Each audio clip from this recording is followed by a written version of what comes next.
नमस्कार दोस्तों, स्वागत है आपका एससीएफ ऑफिसर अकेडमी में। आज हम आपके लिए करेंट के कुछ इवेंट्स हैं और जो आपके आरएमसी के लिए और एनडीए अभी आने वाला है रिसेंटली, आरएमएस के लिए बहुत इम्पोर्टेंट हो जाता है।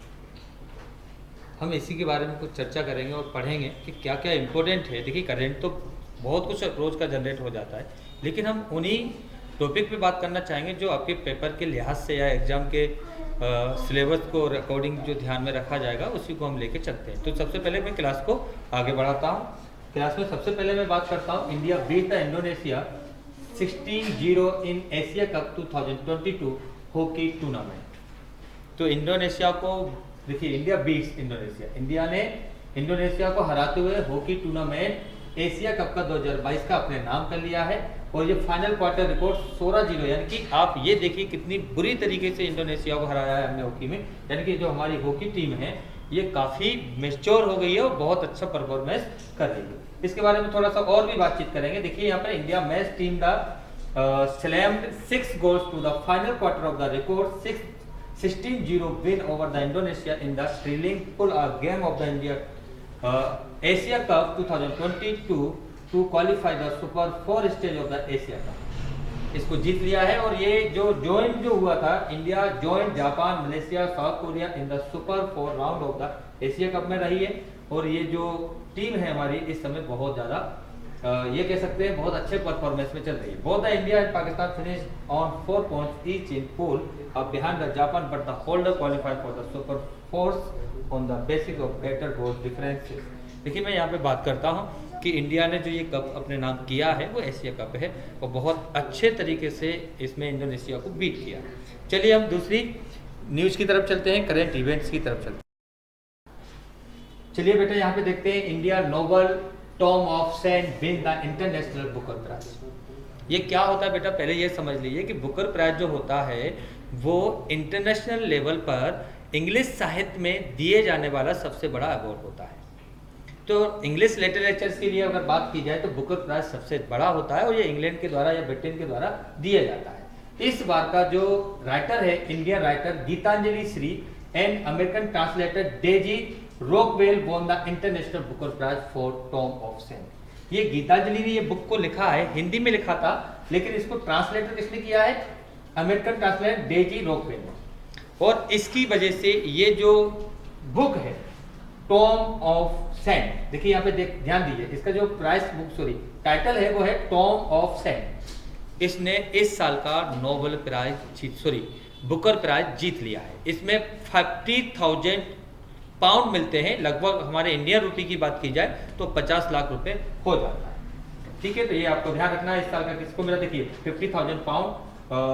डॉलर में बात की जाए तो $63,000 prize money will be the split between the new Delhi based Shree and Rockwell who lives in the Vermont. तो यहाँ पे आपको ध्यान रखना है कि ये जो लड़की दिख रही है अमेरिकन की, ये वर्मोंट में रहती है और ये दिल्ली की है आपकी गीतांजलि। तो इस बार आपसे क्वेश्चन आता है कि गीतांजलि, या ये भी क्वेश्चन आता है कि किसने ट्रांसलेट किया था इस बुकर प्राइज लिटरेचर को, तो ये भी आपको बताना है। तो इसमें आप सीधा सीधा नाम बता सकते हो, डेजी रॉकवेल ने किया हुआ है। बुक का नाम क्या है? टॉम ऑफ सैंड है। और इंडियन किस राइटर को मिला है? तो आप बता सकते हो गीतांजलि। चलिए अगले क्वेश्चन की तरफ चलते। चलिए यहाँ पे Indian army first women combat aviator. देखिए यहाँ पे बात की जाती है, अभी जो 26 ईयर ओल्ड है Abhilasha Barak becomes the Indian army first women combat aviator बन गई है।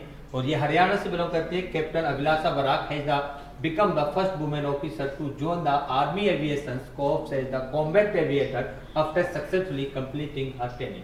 तो ये आपको ध्यान रखना है। ये कहाँ से बिलोंग है? हरियाणा से करती हैं। और क्या नाम है? अभिलाषा है। क्या पहली क्या बन गई है भारत की महिला? तो आप बता सकते हो फर्स्ट क्या बन गई है? First women combat aviator. तो ये आपको ध्यान रखना है, इंडियन आर्मी में इसको रिकमेंड कर दिया गया है।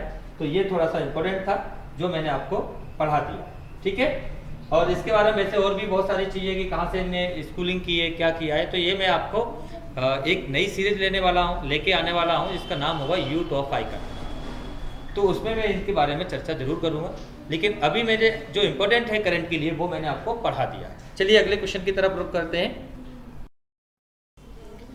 Moody cuts India economic growth forecast to 8.8% for 2022.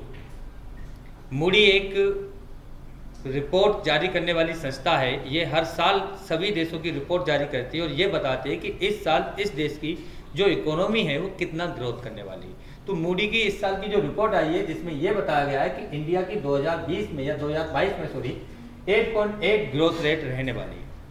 और अगर 2023 के लिए बात की जाए तो देखिए यहाँ पे दिया हुआ है Moody investor services slash the India economic growth projection to 8.8% for 2022 from 9.1% earlier. और आने वाले जो साल होगा 2023 जिसमें 9.1% ग्रोथ जाने वाली है। तो ये मोदी ने रिपोर्ट जारी की है, तो ध्यान रखना है ये दुनिया की एक ऐसी आउटलेट देखिए ग्लोबल मैक्रो आउटलेट 2022-23 के लिए बताया गया है और ये हर साल सभी देशों की ग्रोथ रेट बताती है कि इस साल इस देश की कितना विकास रहेगा, कितना ग्रोथ रेट रहेगा।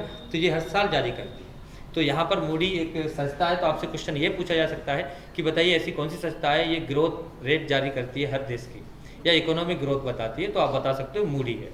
इस आउटलेट का क्या नाम है? Global macro outlet 2022। ठीक है, तो ये क्वेश्चंस आएंगे जो आप बता सकते हो इस बार कितनी रहने वाली है ग्रोथ रेट। तो आप बता सकते हो 8.8%। आज देखिए अभी अगले क्वेश्चन की तरफ चलते हैं। India to introduce made in India TB infection screen test called CTB. यहाँ पर अभी हमने इंडिया के जो रिसर्चर हैं, डॉक्टर हैं, उन्होंने अप्रूव कर दिया एनडीबी और ये टीबी इन्फेक्शन के लिए एक सीटीबी करके एक टीका बना दिया गया है, यानी कि एक इंजेक्शन बना दिया है जो स्किन इन्फेक्शन के लिए काम करेगा और ये अडॉप्ट विद द टीबी के लिए लॉन्च कर दिया गया। तो आपसे ये क्वेश्चन आएगा कि अभी टीबी के लिए इन्फेक्शन के लिए क्या नया स्किन टेस्ट खोजा गया है। तो आप बता सकते हो सीटीबी। ये इसके लिए इंपॉर्टेंट है और ये किसने अप्रूवल कर दिया है? मनसुख मंडलवीय जो हेल्थ मिनिस्टर है हमारे सेंट्रल हेल्थ मिनिस्टर हैं, यूनियन हेल्थ मिनिस्टर कह सकते हैं इनको, तो इन्होंने ये अप्रूव कर दिया। चलिए अगले क्वेश्चन की तरफ देखते हैं। भारत ड्रोन महोत्सव 2022 PM Modi inaugurate India biggest drone festival.